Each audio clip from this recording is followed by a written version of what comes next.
बिस्मिल्लाहिर्रहमानिर्रहीम। अस्सलाम वालेकुम स्टूडेंट्स, आज हम मैथ की एक्सरसाइज 1 की रिव्यू कर रहे हैं, जिसका क्वेश्चन नंबर 2 है हमारे पास। If a is equal to 3/2, b is equal to 5/3 and c is equal to 7/5, then verify that. उन्होंने हमें a, b और c की वैल्यू दे दी है। उसका पहला पैटर्न उन्होंने क्या वेरीफाई करो a into B plus C equal है ए बी प्लस ए सी के। तो इसका हम सोल्यूशन करेंगे।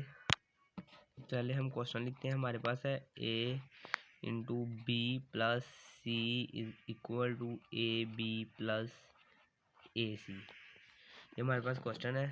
अब हम इसकी पहले लेफ्ट हैंड साइड प्रूव करते हैं। लेफ्ट हैंड साइड जो कि हमारे पास है a इंटू बी प्लस सी।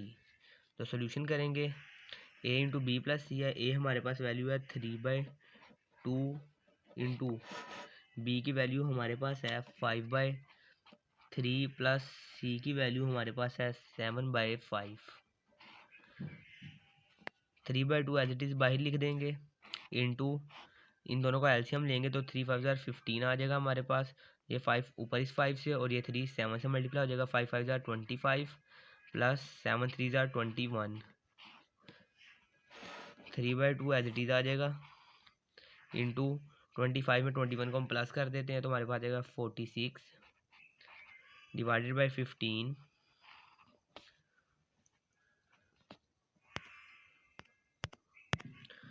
ये 2 1 jar 2, 2 2 jar 4, 2 3 jar 6, 3 1 jar 3, 3 5 jar 15। तो हमारे पास आ जाएगा 23/5।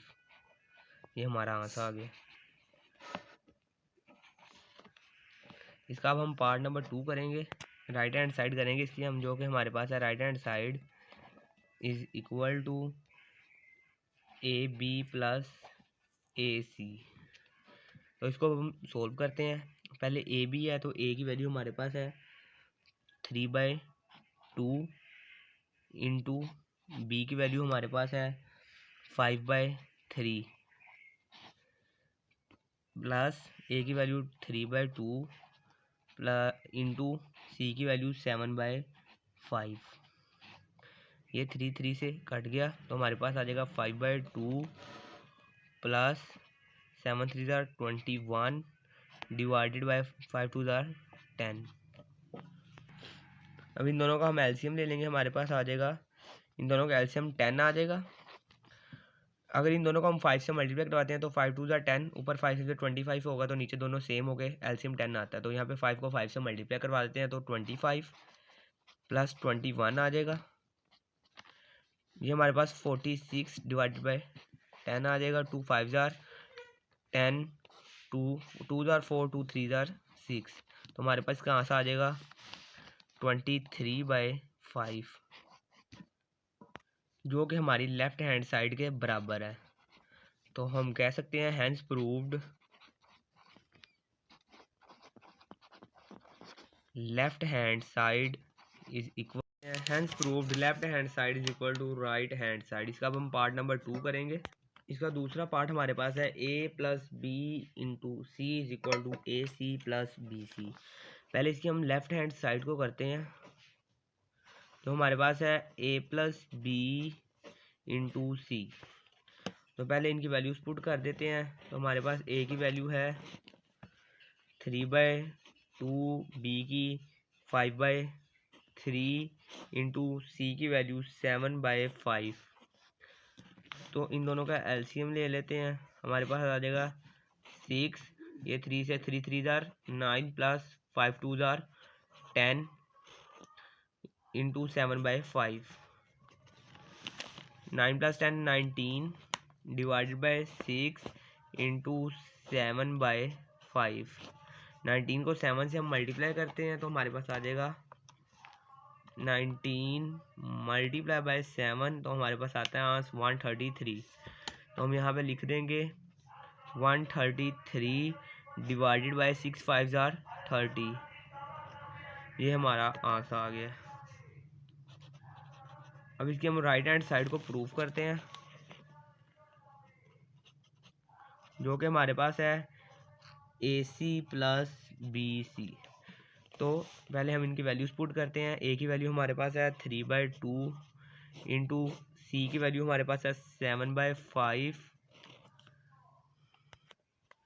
प्लस बी की वैल्यू हमारे पास है 5/3, सी की वैल्यू 7/5, ये 5 से काट जाएगा तो हमारे पास आ जाएगा 7 3 21 डिवाइडेड बाई 5 2 10 प्लस 7/3। इन दोनों का हम एलसीएम ले लेते हैं तो हमारे पास आ जाएगा नीचे 30, ये 3 ऊपर 21 से मल्टीप्लाई करेंगे तो हमारे पास आ जाएगा 21 multiply by 3 is equal to 63। तो ये हमारे पास आ जाएगा 63 प्लस 70 और 63 को जब हम प्लस करेंगे हमारे पास आ जाएगा 133 डिवाइडेड बाय 30, जो कि हमारे राइट हैंड साइड के बराबर, ये हमारे राइट हैंड साइड के बराबर है। तो हम ये लिखेंगे hence proved left hand side is equal to right hand side. अब इसका हम क्वेश्चन नंबर 6 करने लगे हैं, जो कि हमारे पास है find to rational numbers between 4 and 5। वो कह रहे हैं 4 और 5 के दरमियान दो रैशनल नंबर्स को फाइंड करें। तो सोल्यूशन करेंगे अब हम इसका, तो हम इसका सोल्यूशन करेंगे लेट, उनका दो रैशनल नंबर फाइंड करने हैं 4 और 5 के दरमियान में। तो हम लिखेंगे 4A1 A2 एंड 5। A1 हमारा पहला रैशनल नंबर आ जाएगा, A2 हमारा दूसरा रैशनल नंबर आ जाएगा। सोल्यूशन करेंगे हम इसका अब। तो पहला फाइंड करने के लिए हम लिखेंगे A1 इज इक्वल टू 4 + 5, 2 है, डिवाइड कर देंगे इसको हम 2 से, तो आ जाएगा A1 is equal to 4 + 5 9 divided by 2। A1 की वैल्यू हमारे पास आ गई 9/2। अब हम फाइंड करेंगे A2 की वैल्यू। तो A2 के लिए हमारे पास है A2 इज इक्वल टू, ये हमने जो पहला रैशनल नंबर फाइंड किया ये, और जो दूसरी वैल्यू उन्होंने हमें दी थी वो, इन दोनों का एवरेज निकाल लेंगे। तो हमारी जो वैल्यू निकली है वो है 9/2 plus 5 divided by 2। A2 is equal to, इन दोनों का एलसीएम लेंगे हमारे पास 2 आ जाएगा। 9 + 5 को 2 से मल्टीप्लाई करेंगे तो 5 2 10 डिवाइडेड बाय 2 आ जाएगा। A2 is equal to 10 + 9 19 divided by 2, ये डिवाइड हो रहा है तो मल्टीप्लाई कर देंगे तो 1/2 आ जाएगा हमारे पास। तो A2 इज इक्वल टू 19 को 1 से मल्टीप्लाई करेंगे 19 ही आएगा, डिवाइडेड बाय 2 2 4 आ जाएगा। ये हमारा A2 का आंसर आ गया है। दो हमने जो रैशनल नंबर फाइंड किए हैं वो हमारे पास हैं, दो वैल्यूज उन्होंने हमें गिवन दी थी, एक थी 4, पहला रैशनल नंबर हमने फाइंड किया जो कि हमारे पास था 9/2, जो A2 की वैल्यू फाइंड की वो 19/4, और जो हमारे पास दूसरी वैल्यू दी थी वो हमारे पास थी 5। तो ये हमारा आंसर आ गया। इसका हम क्वेश्चन नंबर 7 करने लगे हैं, जो हमारे पास है सिंप्लीफाई द फॉलोइंग। वो कह रहे हैं फॉलोइंग क्वेश्चन को आप लोगों ने सिंप्लीफाई करना है। तो इसका पहला पार्ट है हमारे पास 5th root of x⁻15 × y⁻35 divided by z⁻20। तो इसका सोल्यूशन करेंगे हम अब। तो इसको हम पावर्स को सिंप्लीफाई करते हैं। तो 5th रूट ऑफ x⁻15 तो x³ 5 आ जाएगा, इंटू y⁻35 तो y7 × 5 आ जाएगा, डिवाइडेड बाय z⁻20 तो z⁻4 × 5 आ जाएगा। इन सब की पावर 5 बाहर से कट जाएगी तो हमारे पास आ जाएगा x³ × y⁻7 divided by z⁻4। ये हमारा आंसर आ गया। इसका पार्ट नंबर 2 हमारे पास है ⁻27⁻2x। इसका अब हम सोल्यूशन करेंगे। तो हम पहले एज इट इज़ क्वेश्चन लिखते हैं, जो कि हमारे पास है ⁻27⁻2x। क्यूब रूट को एज इट इज़ बना लेते हैं। 27 हमारे पास 3 का क्यूब होता है, तो 3 का क्यूब × 2x आ जाएगा। तो इसको हम cube root as it is बना के अगर हम 3⁻2x और बाहर 3 लिख दें तो फिर भी वैसे ही जवाब निकल आता है। तो यहाँ पे हम क्यूब को क्यूब रूट से काट देंगे तो हमारे पास 3⁻2x आ जाएगा, जो कि हमारा आंसर आ गया। इसका तीसरा पार्ट है हमारे पास 6 × 3n + 2 divided by 3n + 1 - 3n। इसका सोल्यूशन करेंगे। पहले एज इट इज़ हम क्वेश्चन नीचे उतार देते जो हमारे पास है 6 into 3 power n plus 2 divided by 3 की पावर n प्लस 1 माइनस 3 की पावर n।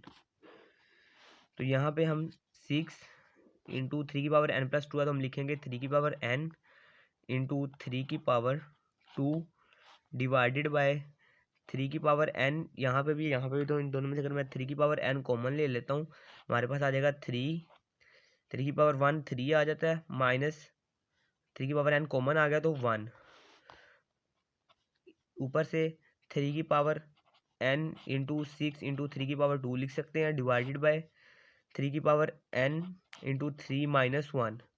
ये 3 की पावर n से कट जाएगा, हमारे पास 6 इंटू 3 का स्क्वायर 6 होता है तो 6 into 6 divided by 3 minus 1 2, 6 into 6 36 divided by 2। तो हमारे पास 36 को जब 2 पे डिवाइड करेंगे आ जाएगा 2 1 2, 2 1 2, 3 में से 2 गया बाकी 1 बचा, 1 और 6 16, 2 8 16। तो हमारे पास 18 आ गया जो कि हमारा आंसर है।